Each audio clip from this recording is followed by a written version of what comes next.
งคลิปว่าลุงเพิ่นโทรมาหาบ่แม่นคนละตกใจวะตกใจย่านว่าเฮาเฮ็ดผิดอีหยังกับเพิ่นน่ะนะย่านมันเป็นปัญหาคนละนำเบิ่งโอ้ยเรื่องดีอันนี้ว่า ดีใจนำอีกดิดีใจนำอีกว่าอย่าบอกได้ว่ามัวแต่เดินหาบ่อนาคตข้ามโฆษณาข่อยบ่แฮงได้เนาะขึ้นอยู่บ่โฆษณาน่ะโอ้ก็ขึ้นแล้วเนาะเบิ่งให้จบอยู่แล้วว่าบ่พาวน้ำคลิปโอ้ยเสียบัดเลยพี่น้องเอ้ยแม่นแล้วอ๋อทางนี้สบายดีสบายดีเบิดมื้อข่อยซ้ำเว้าคำหลาแล้วเด้อนะสบายดีเบิดมื้อบ่เดี๋ยวใครก็อุ้มมันกล้าอยู่เนาะโดยมื้อนะเดี๋ยวมานี่นะทีมงานข่อยสิมาแฮกเชี่ยวกันให้กันกับลาวเขาบอกว่าซื้อใกล้ข่อยว่าคือกันเด้คือกันกับไผคือกันกับข่อยแม่นบ่แม่นบ่หลากกับบ่คือกันคือจะเอาซะพี่น้องเอ้ยเนาะข่อยสิให้เชี่ยวกันบ่ให้ทีมงานซื้อใกล้ให้ข่อยได้แบบนี้นะข่อยกินแรงข่อยบ่มีเงินผ่ายผูกแขนเด้อบ่คำหลากบ่มื้อเช้านี่เนาะไก่เฮาได้แล้วเนาะได้แล้วต้มมาเลยแล้วซะเนาะว่าคำละได้แล้วไก่ใช่มันย่างกายพ้นมันก็ล่มย่างกายพ้นชื่อล่มย่างกายพ้นชื่อล่มปัตตะรู้สึกเขินอย่าลืมกดติดตามเพื่อเป็นกำลังใจให้ผมด้วยนะครับทุกคนขอบคุณมากๆครับพี่น้องเอ้ยโดยทักทายสบายดีพี่น้อง FC กันเบิดสุคนเด้อเนาะเปิดภาพเป็นกันมาฮอดจอดถึงแล้วพี่น้อยมาบ้านเบาคำละพี่น้อยมาตั้งแต่พุทธละบ้านปลาแก้วเนาะเขาก็เลยมุ่งหน้ามาพี่เลยมาอัปเดตให้ FC เบิ่งไปเรื่อยๆให้ FC ติดตามเบิ่งน้ำกันพี่น้องเอ้ยว่าสิเป็นจังใดเนาะก็คือมานี่แหละสิดำเนินการเรื่องซื้อดินซื้อดอนนี่แหละพี่น้องสิคุยกันเมื่อวานนี่มันมืดฟ้ามืดฝนมาก็เลยพบทางไผ่ทางมันพี่น้องเอ้ยบ่ได้อยู่คุยกันครับผู้เมื่อก็มีผู้อยู่ก็มีเนาะก็เลยบ่ได้คุยกันพี่น้องเอ้ยพี่น้องเอ้ยไปเข้าไปทักทายเบิ่งก่อนทางนี้ก็มาฮอดเฮาก็ได้คือว่ารถจอดเต็มแล้วอยู่พุ่นก็เต็มอยู่จักไผไปทางพี่น้องเอ้ยแอนคักแท้เมื่อวานนี่เขาบอกว่าคำหลาไปทางจักเป็นไผสิทางบาดไปเบิ่งก่อนนี่ซะโอ้มาฮอดแล้วเนาะนี่สบายดีเด้อปัดต่อประกันนั่งกำปั้มอยู่ถ่ายคลิปแล้วเบิ่งแล้วบ่นี่บ่ข่อยหากะมานี่มาน้ำดังกับเจ้านี่แล้วแม่นบ่ก็เห็นรถเจ้ามาเลยติโอ้โดยใช่ไหมแสดงว่าไล่เลี่ยกันให้เบาดีนะยังบ่ทันมาเด้อบักเซยังบ่ทันมาอยู่บ่แม่นแม่นหยังนี่บ่จิตเฮ็ดหยังอันนี้บนไว้เสบียงเฮาอันนั้นได้หมดกินได้หมดเดียดบ่ได้มีบ่สังเกตเบิ่งหมดเดียดเด้อเพราะว่าเขตนี้มีจากทุกต้นเลยตามที่คอยสังเกตหมดเดียดครบคันนะได้บ่าวคำลาเพิ่นเฮ็ดหยังอ่ะนะไปเบิ่งเพิ่นก่อนเด้อถ่ายแล้วเราบ่าวคำไปหาบ่าวคำลาซะนะปอดต่อมื้อนี้หลายคนเติบบ่จ้อยก็มาบ่แม่นแล้วมุงตูบแล้วมื้อเช้านี่มุงตูบอยู่ไสโอ้ยแต่ไล่แล้วนั่นน่ะคุณบ่ใหญ่มันเตะเลยว่ะเตะตัวน้อยนะไปบ่คำลาแม่นบ่นุ่งเสื้อแดงอยู่สบายดีบ่คำลามานั่งพี่นะคอยจังสิได้อยู่ห่มนี่จังสิตูบเจ้านี่โอ้ไม้ติดไม้ใส่สายโทรมึงคอยสิบอกวิธีการเน็บเริ่มนี่โอเคโถเปลี่ยนคนละคนเลยตัดผมเนาะโดยเลยอย่างเลยนี่มี FC เม่นว่าคือกันกับข่อยจังหวะข่อยเข้าไปนั่งให้ FC เบิ่งก็ได้คือกันแล้วเลยคำเดียวกันเลยแม่นบ่พี่น้องเอ้ยสบายดีเด้อ FC เบิดทุกคนเขามานั่งให้ FC เบิ่งคือการเปลี่ยนกันใส่แว่นแล้วมึงเนาะใส่แว่นให้ FC เบิ่ง เอาแล้วบัด คือบ่คือบ่ได้ใส่แว่นเนาะลาว ถ่ายรูปเอาหน่อยโอ้ เปลี่ยนโชว์อีกเลย เปลี่ยนโชว์อีกแล้ว โอ้ยเนาะ หลายบาท รู้สึกในอะไรถ่ายแว่น ชื่อประเทศ มันคือบ่แดดว่ะ เอาแล้วมีมุกอีก มันคือประเทศวะ ห้างบ่ใส่แว่นน่ะ โดย เป็นไงคือได้ยินในคลิปวานนี่คือว่าสิไปหาอันลุงคนน้อยบ่ ใช่ เบิ่งในคลิปว่า เอาเมื่อวานนี่บ่ แม่นลุงคนน้อยโทรมาคือว่าเห็นโทรคุยกับคนน้อย มีโอกาสก่อนเหรอ มีโอกาสก่อนบ่ แม่น โดย โอ้แสดงว่าสื่อสารกันอยู่นี่เนาะแม่นบ่ ลุงแล้วอันติดต่อมาทางบ่จิตเด้ โอ้ ก็มาแล้วแต่ว่าเรานี่บ่อยากกันเลยว่าซั่น โอ้โหข้าวเลย ผู้ค้ายัง อืม โทรศัพท์เฮียเลย ตัวครับ พี่ ตัวครับพี่อ่ะ โทรศัพท์มั่งบ่ได้ฮู้ข่าวเลย เอา จักไปทางไหน แล้ว อยู่ไทยแม่นบ่ เพิ่นฝากเงินมาให้บ่วัดเลย โอ้เพิ่นฝากเงินมาให้หลาน แม่นแล้วก็อันบางคำละ 1,000 1,000 1,000 บาทนี่บ่ แม่น โอ้หักค่าธรรมเนียมแล้วมันก็บ่ฮอดพันแล้วซะ โอ้ยมันก็สิแนวนั้นแหละเนาะ เหลือ660,000 โอ้หักไปละ20,000เนาะ แม่นเพิ่นก็ฝากความเป็นห่วงเป็นใย อืม มาอยู่เพิ่นก็ได้กินฮอดกินถึงคือเก่าหั่นแหละ มีโอกาสสิมายามบ่เพิ่นว่า แม่น อ๋อสบายดีเด้อบ่จิตเด้ออืม ว่าเรื่องหยังอีก โอ้ว่าเพิ่นเงิน1,000เนาะ แต่ว่าลุงเงินเราติดต่อมาแล้วว่าบ่จิต อืมบ่จิตนี่แหละฮู้รายละเอียดมาอยู่นํกันนี่นั่งข้างนะยับมาให้บ่จิตเขานั่งกลางนี่ ว่าเรื่องหยัง บ่สิถามนี่นะ เออ นั่งห้องข้างห้องแม่เลย อ่ะใจเย็น พี่ดังเด้ ๆ สบาย ส ดี บาย สบาย ดี ดี สิบ่คิดนะ นุ่งไม่สูงลูก เป็นไง ถูก ย่อยบ่ได้เด้บ่ใส่ส่งนะมาใส่ส่งแล้ว ไปมาจากไหนมาวัด ฮะ นี่หยัง เดี๋ยวคือเห็นเจ้าลงคลิปว่าลุงเพิ่นโทรมาหาบ่ แม่น คนละตกใจ ตกใจวะ ตกใจย่านว่าเฮาเฮ็ดผิดอีหยังกับเพิ่นน่ะนะย่านมันเป็นปัญหาคนละนำเบิ่งเอาเว้ยเรื่องดีอันนี้ว่า ดีใจน้ำอีกดิ ดีใจนำอีกบ่า อย่าบอกได้ว่ามัวแต่เดินหาบ่อนาคตข้ามโฆษณาข่อยบ่แห้งได้เนาะขึ้นอยู่บ่โฆษณาน่ะ โอ้ก็ขึ้นแล้วเนาะ เบิ่งให้จบอยู่แล้วว่า บ่พาวน้ำคลิป โอ้ย เสียบัดเลย พี่น้องเอ้ยแม่นแล้วสบายดี สบายดีเบิดมื้อปล่อยซ้ำเว้าคำหลาแล้วเด้อนะ สบายดีเบิดมือบ่ อ่า เดี๋ยวใครก็อุ้มมันกล้าอยู่เนาะ โดย มื้อนะเดี๋ยวมานี่นะทีมงานข่อยสิมาแฮกเซี่ยวกันให้กันกับเราแล้วเขาบอกว่าซื้อใกล้ข่อยว่าคือกันเด้ คือกันกับไผ คือกันกับข่อย แม่นบ่ แม่น บ่กำลังกับบ่บดคือกัน คือจะเอาซะพี่น้องเอ้ยเนาะ ข่อยสิ ให้เชียร์กันบ่ ให้ทีมงานซื้อใกล้ให้ข่อยได้แบบนี้นะ ค่อย กินแรง ข่อยบ่ กิน มี เย็น เงินผ่ายผูกแขนเด้อ มาคำลาก็มื้อเช้านี่เนาะ โดย ไก่เขาได้แล้วเนาะ ได้แล้ว ได้แล้ว ได้แล้ว ต้มมาเลยแล้วซะเนาะว่าคำละ ได้แล้วไก่ใช่ เออ มันย่างกายพ้นมันก็ล่ม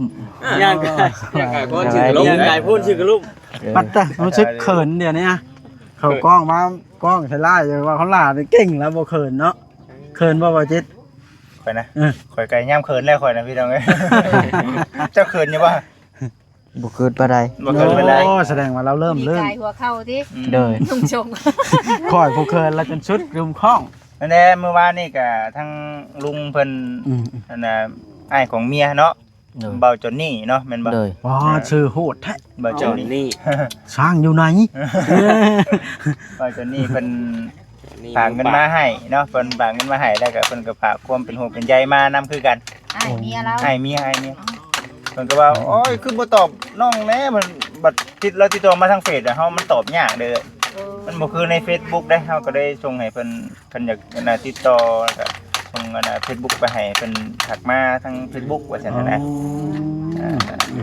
แล้วก็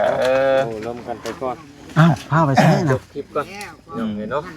ยกคลิปแล้ว จบคลิปแล้วทางนั้นเนาะ บ่เห็นยังเราค่อยนอนเลื่อนเบิ่งคลิปเด็กแล้ว ตกใจว่า ต ซั่ ก น ใจ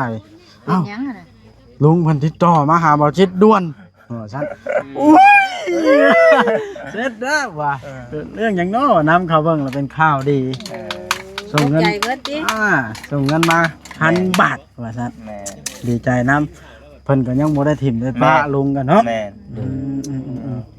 ดี โทรศัพท์ข่อยมันอนาไทยคิดอยู่พี่น้องเอ้ยเนาะกันว่าจะให้ฟังเสียงหรอกว่า แต่ว่ามีเพิ่นฝากความเป็นห่วงเป็นใยมาว่าในใดก็ตามแต่ดีใจนำผู้รักผู้ใหญ่เพิ่นช่วยว่าซั่น ก็คันว่ามีโอกาสมีเวลากับพาหลานมาเล่นน้ำแน่เพิ่นก็เว้าอยู่ โอ้ไปแบบได้บ่คือว่า มันอยู่ไส อยู่ไสก็ลุงน่ะบ่ตอนลุงน่ะอยู่น่ะสิอยู่ไทยแต่ว่าบ้านนั่นก็ ไกลเด้อ อยู่ บ่ เมืองเสพทอง ใส่ผู้ท ใส่ อง ผู้ทอง เลย ทางไหนไสผู้ทองนี่ ใส่สวรรค์บ่ ทาง เมืองเสพทองแข็งกระมวล ที่บ่ ใส่ผู้ทองมันบ่แม่นมีแต่เพียงสวรรค์ เนาะ หลาย เอ เอ อ อพุ่นเนาะเหนือพุ่น ทางขมวนพี่ป่ะ โดย อืม ถือว่าเป็นข่าว ขึ้นทางนี้ก็ได้นี่โบโดน บ่โดนเนาะ เจ้าก็เคยไปหาเพิ่นอยู่บ่ เคย แต่เพิ่นบอกว่าเป็นจังไดเพิ่นคือบ่ติดต่อมาเลยว่าซั่นก็เลยบอกเพิ่นว่าสาเหตุย้อนหยังว่าซั่นย้อนหยังซะจึงบ่ได้ติดต่อหาเรา โทรศัพท์บ่มี โทรศัพท์บ่มี ผมมีตัวชัดตาย ตอนนั้นพังเรื่องราวแล้วน่ะมึงนาวแต่โคบเนาะน่าสลดใจ แม่ ไปอองลูกคำไทยนอนหั่นว่าลุงหยังวะนะ ลุงเสิร์ช ลุงเสิร์ชเราให้ฟังก่อนละโอ้ยว่ะดีแล้วที่ทีมงานมาพบพ่อเนาะ แม่ ถ่ายลงให้ผู้ใหญ่เพิ่นได้ เอ้ เห็ ย น ว่า นํ ไปมื้อนั้นบ่พอจังว่าสงสัยไปรับจ้างมื้อนั้นไปมื้อหาเพิ่นมื้อแรกนั่น ไปมุ่งโคไก่ มึงก็ไกลบ่ พวกไก่ มาได้เพิ่นเว้านี่แหละก็ทางคนแท้น่ะ มาทวิตเขามาบอกเขาจะพาไปใช้เรื่องมาสัมภาษณ์ไป เจ้าเลยเยอะบ่ ไปมาอีก ตกใจบ่บัดนี้ ผู้ซึกในได้เอาตอนน่ะสิหนีหรือว่าสิ มา อยู่ สัมภาษณ์อย่างเด้ เป็นอย่างนี้พี่บ่นี่ติ คุมซึกตัวนั้นได้ไหน เขาบอกว่าเขาบ่เตียงมาได้ ใครแน่บ่สัมภาษณ์แนวนั้น โยบอกซื้อมาสัมภาษณ์จะบ่อยู่ดอก ต้องเอาชื่อบ่เตียงมาเห็นว่าเอาชื่อบ่จิตแล้วเฮ้ยตำรวจมาแล้วว่าแล้ว บ่แห้งเด้เนาะบ่อันทางไอ้เตียงนี่ไปกระฮู้พี่น้องเนาะเรื่องราวเกี่ยวกับการช่วยเหลือ ใครแน่แต่มีชื่อเสียงของเพิ่น แม่ ตาหมู่เฮ็ด แม่ เนาะ น แรกๆก็ได้ กับบ่ตี้ได้พี่น้องเอ้ยเนาะว่าเฮาก็ยังคือเว้าได้คนทั่วบ้านเพิ่นอันน่ะฮู้จักเนาะฮู้จักกับทางไอ้เตียงในเรื่องของการชดช่วยเหลือนี่แหละกับบ่ตี้ที่ว่าหลายๆคนต้องในการชดช่วยเหลือกับแบบเดียวกับไอ้เตียงนะก็สิเป็นในนั้นอีก ก็ถือว่า พอได้ชื่อเสียงเล่ามาดึงเพิ่นไว้ อย่างมาไว้ติ จัดเพิ่นติ เพราะว่าเพิ่นบ่อยู่ให้ได้ เอ้าข่อยก็สิจบคลิปก่อน เอ้า จบไปได้ข่อย เอาเลยเนี่ยยาวพอสมควรละ แม่นเนาะเวลาเลยเด้ สบายดี แห้งอยู่ดีไม่แห้งเนาะฝนบ่ได้ตกที่เมื่อคืนนี่ติ ไปตก บ้านเฮาตกได้ ตกเนาะ คือการก่อนจะตก จ้าข่อยโอ้ยสิไปได้บ่ข่อยว่า เอาแข่งผลเมื่อเลยเฮ้ยเปียก ไปจอด แรงวานี่นะ ทาง นั่นแล้วข่อยบอกจะขี่ม้ารถจักรนะ ข่อยบ่เห็นหุ่มทางมาบอดว่านี่ มัน ข่อยจ นั่ อด นเนาะ คนเศร้า ข่อยบอกมาขี่รถจักรมาไผสถางทางนะฮะ คอยและทาง คอย เอา นี่แหละทาง อุ้ยครบ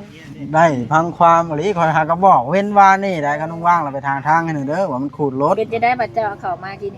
ง่ายแห้งบ่มีหญ้าฮอดซุน ข่อยระบบกล้าเอาเข้ามาหรือข่อยป้าไว้คือเก่า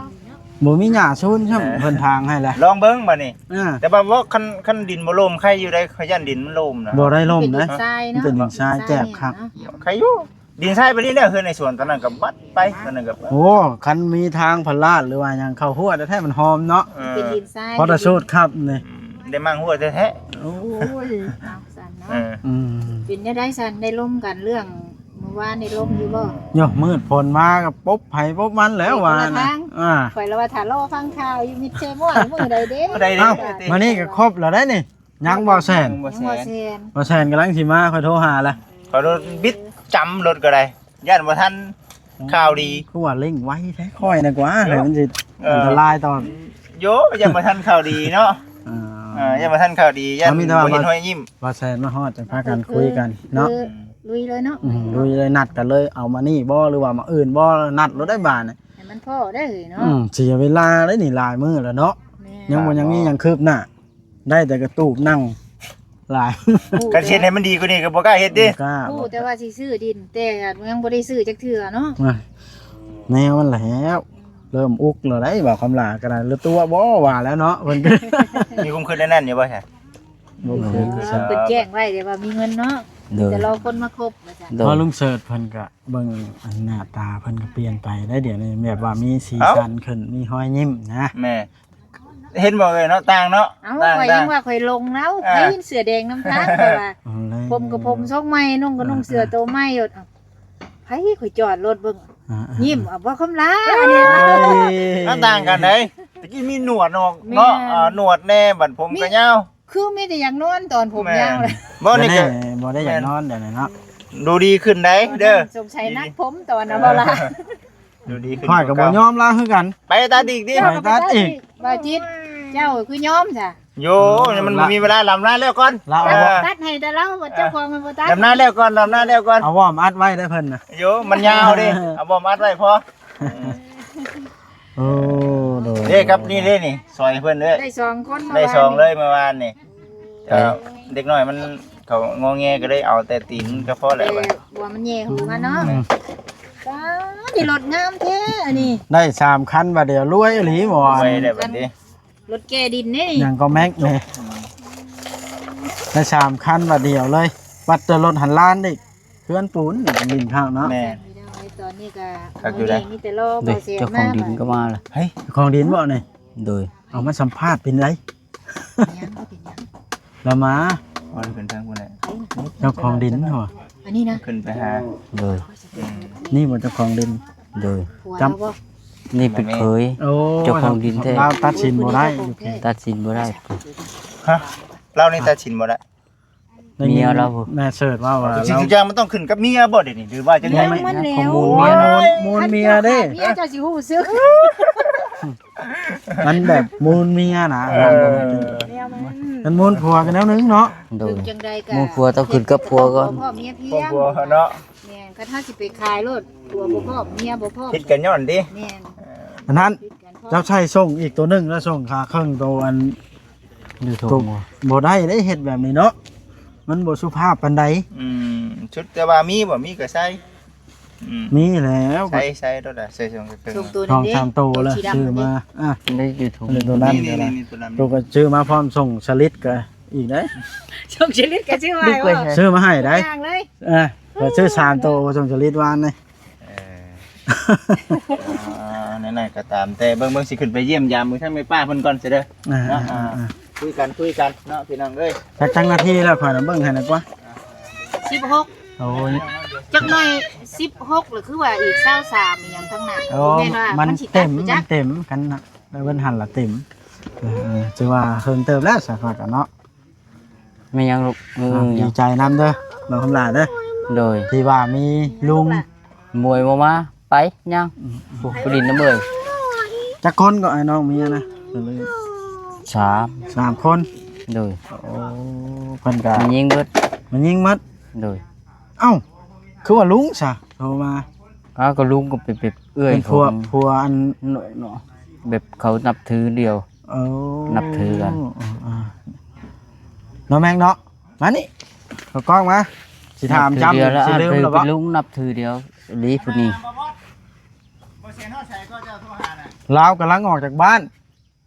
อีกประมาณจักนาทีก่อน อีกประมาณชั่วโมงหนึง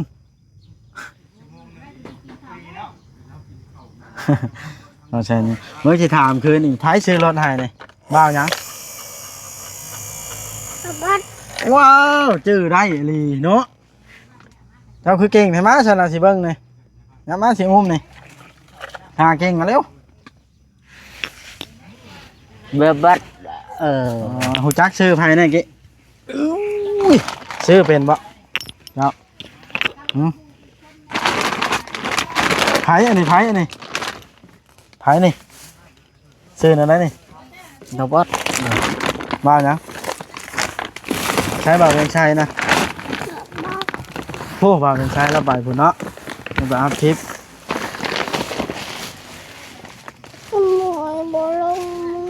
แน่นปะเอา นุ่งชงตัวนี้บ่ ข้างหลังบ้างน้องดิ สิเอานุ่งตัวนี้ไปก่อนเอานุ่งสิเบิ่งไงตัวนี้แหละผู้หญิงก็ใส่ได้ผู้ชายก็ใส่ดีนั่นล่ะมันจังบ่ขาสั้นเด็กอายคนเด้ขาสั้น